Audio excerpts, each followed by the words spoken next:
Hey, uNkulunkulu nomusa. Unothando. Uyasifuna futhi.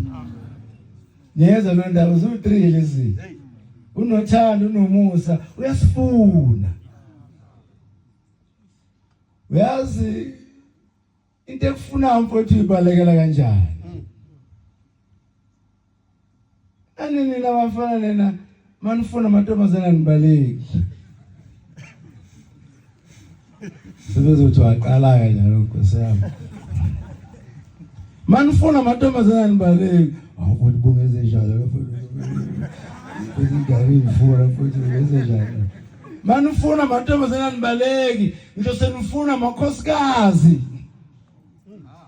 Ngisho sifuna umuntu oganile, labafana babaleki labafana. Awufuthi bungeze njalo into ufuna. Uyithethelele mfethu. Awukwazi manje ukwenza isono ukusithethelela wena.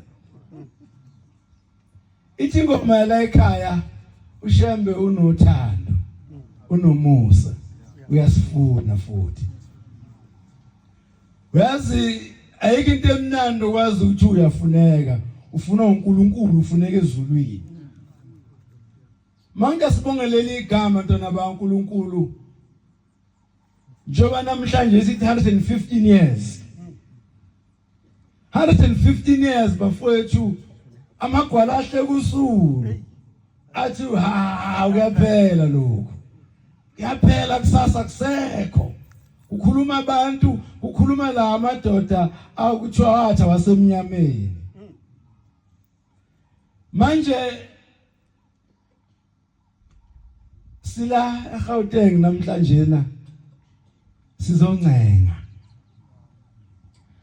abantwana balelizwe ukuthi unyazi uyasifuna.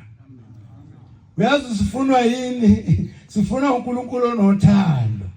Sifuna uNkulunkulu onomusa. Ubani ongalidinga uthando, ubani ongalidinga umusa. Njengoba silaba mfowethu sidinga ukuthandwa. Kodwa uyasithanda futhi uyasifuna unomusa. Ngelezi zinto mongenazo nayo impilo. Mongafunwa umuntu engekho umuntu okupha umusa. Ukhabe ithulisi kazi mina ngadlani kabanje bangafunwa umuntu.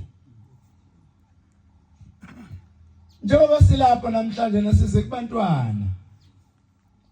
Ngizoke ngiforce iBhayibheli namhlanje. Awungivulela amazwi ahlala impilo 12.